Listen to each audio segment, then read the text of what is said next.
York's classic rock, Q1043. We have Ace Frehley in the studio, and Ace, wasn't Jimmy Page one of your early? Yeah. I mean, when Led Zeppelin, I saw Led Zeppelin's first New York appearance at the Fillmore East. They were opening up for Iron Butterfly. They were opening for Iron Butterfly. That was a real treat, yeah. And ironically, after Led Zeppelin finished performing, half the audience walked out on the headliner. It was real embarrassing for them.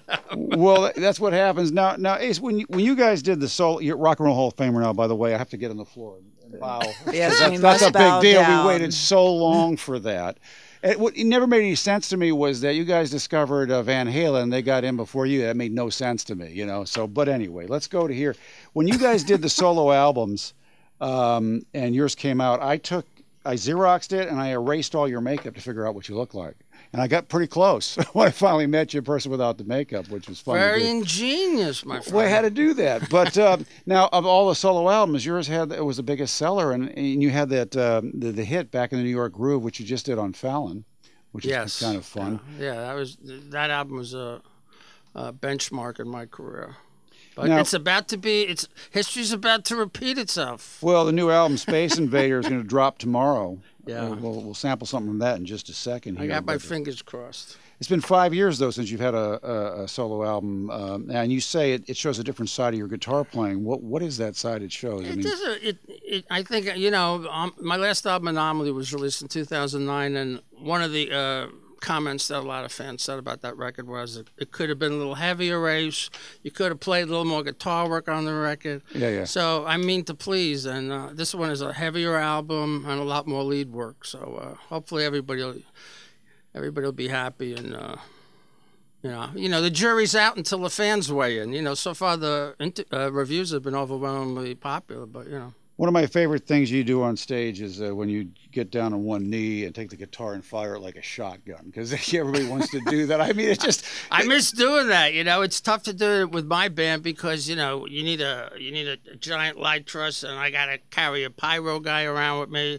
So, it's something I haven't done in a while, but, But that made me want to play guitar. Okay. Guitar, boom like that. The smoky guitar, the light guitar, the rocket guitar, the pinwheel guitar. I mean, I've invented all those things. And Ace Frehley, and that's Back in the New York Groove. That's like the number. I mean, it sold so many now. It was 1 million when it first came out, and now it's like one of the top 3 top-selling albums of all time, and one of the top 10 greatest guitar players of all time. Very influential. You were influenced by so many guitar players, but right after that, you influenced so many more. It's like... Yeah, I get that all the time. I always bump into people and they go, "Man, if it wasn't for you, I wouldn't have picked up guitar." I mean, it's really flattering, but it's something I really don't, ponder or think about too much. I try to stay in the now these days. But you were self-taught, right? Like you didn't have any lessons. Never took a guitar lesson, but I grew up in a family. Everybody was a musician, so I kind of got it by osmosis. Yeah.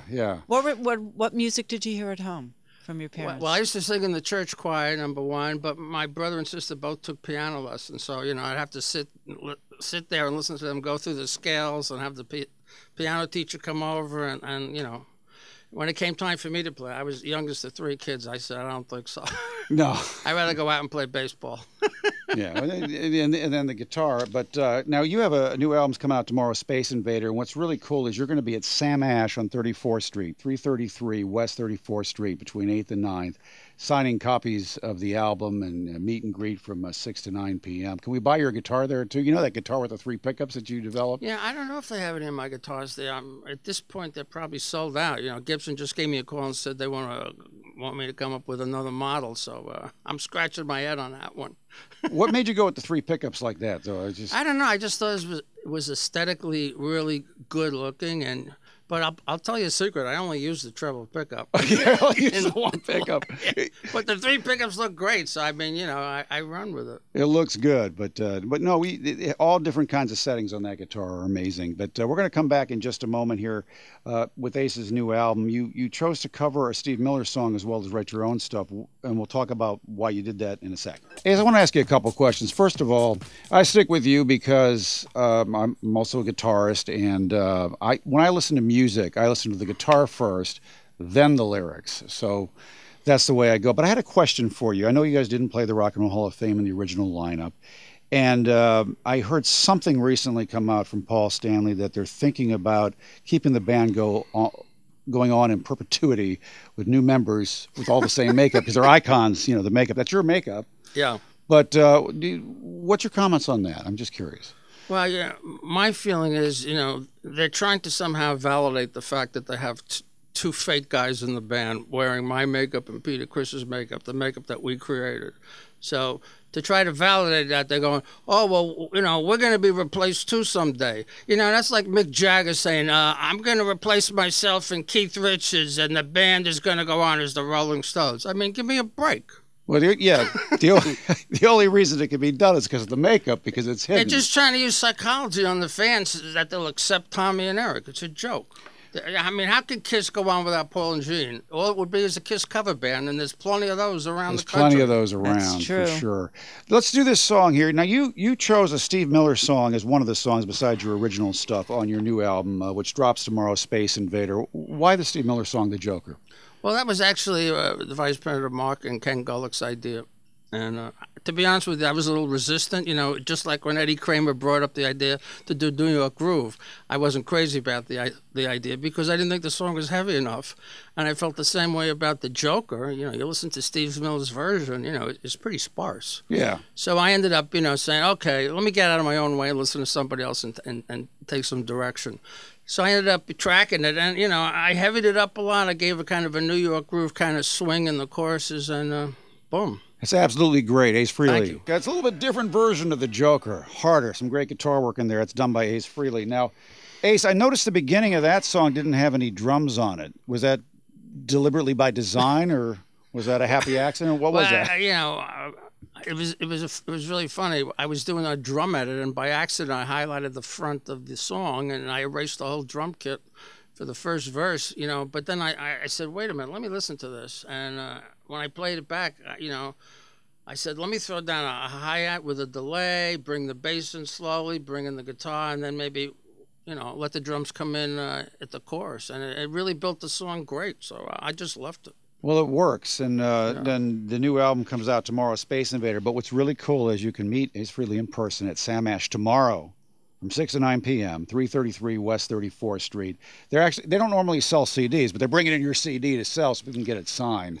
Yeah, they're being real nice. You know, I've sold a few guitars for them over the years. Yeah, I know. That's not a cheap guitar either, by the way. That thing starts at like $5,000. You know? Yeah, but there's different versions of it. Yeah. You know, there's the custom shop, the Gibson USA, and then there's the Epiphone model. There is an Epiphone model of that one? I want to get that one for my kid. Yeah, well, unfortunately, they're sold out, but we're working on a new version. Well, we can't wait for that. But listen, much success with your new album, Space Invader. It's been 5 years. We've been waiting for it. And like I said, I knew what you looked like already because I erased your makeup on your solo album. All right, Mark. You know, but yeah. That's very ingenious that you did that. Well, I had to know what you look like. You know? Well, you know what they used to do with Paul? They used to just hold a mirror up to it.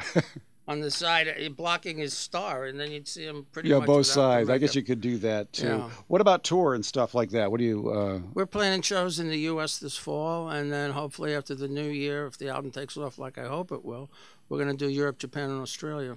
Well, that's great. Nice, well, and we appreciate you waking up so early. That's so You're looking pretty good. Guys, anything? Come on. You know, you don't look your age, man.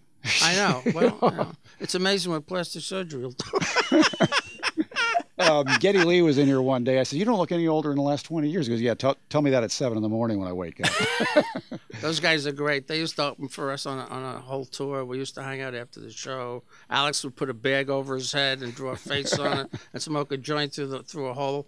I mean, those are terrific guys. I bumped into them not that long ago at an interview, and great memories. I talk about it in my new book. Sure. My old book. Your old book. I am working on a new book, though. The sequel. Yeah. What's the sequel going to be? Well, right now the working title is No Regrets 2, but you know I might call it Some Regrets. But it's pretty much going to be the same thing as the first book. I mean, I have enough stories to make 5 books. Exactly. I mean, 40 years on the road, you know, that's a lot of stuff. And you remember it. Well, you know what? I have a secret. I get together with people that work for me over the years, and we sit down, you know, and we start chatting, and boom. Everything comes back. We're going to come down and see you tomorrow, though, at Sam Ash. Well, 6 that would to be 9. great. 333 West 34th Street. Buy the new album Space Invader. Get it signed by Ace. Nothing like a Yeah. signed album by a Rock and Roll Hall of Famer. Nothing like it.